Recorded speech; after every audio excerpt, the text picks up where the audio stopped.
back again with the QuickBooks brief tutorials. This one we're going to be working on printing reports. So on your main screen you're going to go all the way down to transactions, pass into reports, and once you click on reports, this is the screen that you will see. Once all your invoices and your vendors customer invoices and your vendor invoices are inputted into the system and you've generated the reports associated with those transactions, the next thing you want to do, the next thing that you'll be doing is generating reports. These reports will show the effect of the transactions that we've actually included. So what I'm going to do is going to generate the profit and loss report. I'm going to record the expenses by vendor, the balance sheet, the aging, and for both AR as well as for accounts payable. So the first one is we're going to run it, and all I did was click run.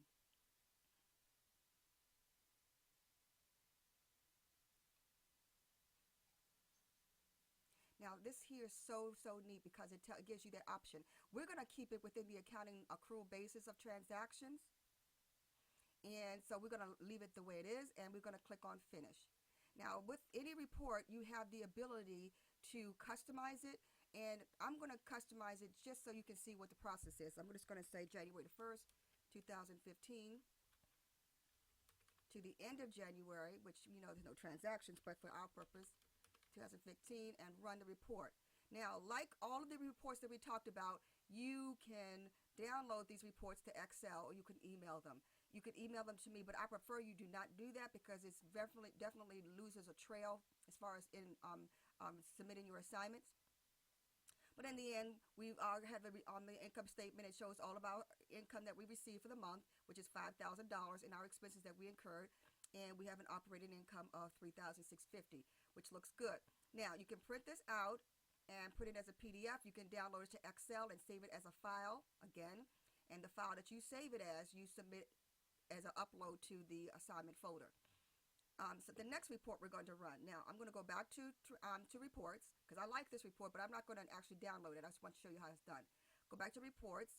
The next report I'm going to do the exact same thing, but this one here is going to be vendor expenses summary.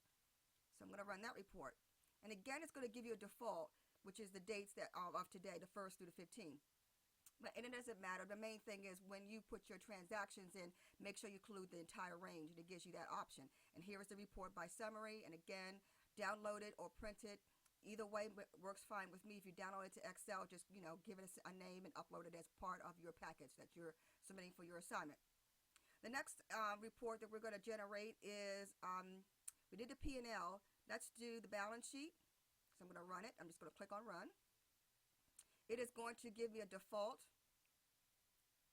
date, and I'm going to say I want this is going to be as of a specific date, so I'm going to say custom, and I'm going to make it as of the end of, let's go back in here and fix that, January the 31st.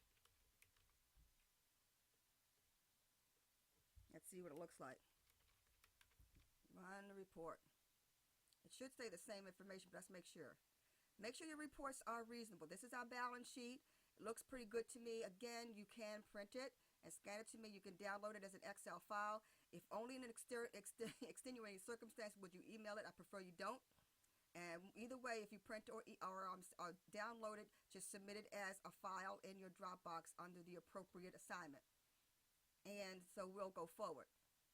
But these are the reports. I'm going to go back to reports again, and the next report I want you to generate is going to be the aging report. This is going to be the accounts receivable aging. It should very well be pretty blasé. Everything is current, quite frankly. We don't have anything old, but I still want you to run it.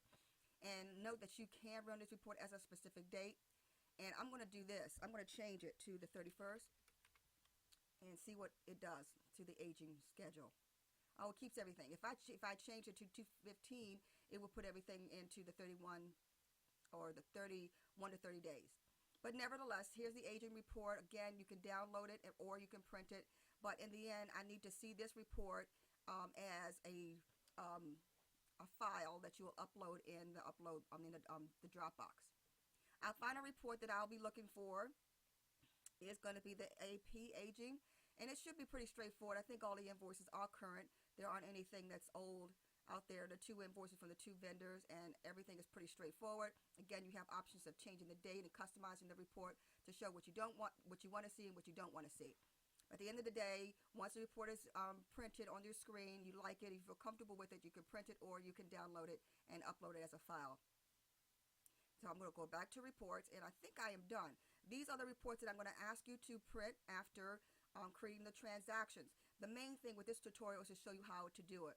What you'll be depending on completely is the instruction packet that is enclosed into the classroom, which will show you exactly where which particular transactions or exercises that you need to upload and what we will be looking for in the final project. The most important thing is that you can look at these video tutorials because they're not very long and they provide you excellent information. You can look at them over and over again. But by all means, ask any questions that you may have. QuickBooks is a very, very easy system, particularly the online product. It is not perfect in any way, but it does allow you to utilize the accounting aspects of this software in a very user-friendly way and not utilize any space on your disk drive. If you have issues with technology and you don't have a lot of space, using the online version of the product is extremely efficient for you, and a lot of organizations like that. So it is great that we have this process. So this is my final tutorial. I believe the next tutorial I'll have is to go over the project itself, and I will do that, and I will also have a packet that you can print out to use as you are creating the transactions and posting them to the discussion, whether it be the discussion board or into the Dropbox folders. Thank you very much for listening, and I will talk to you in the next one.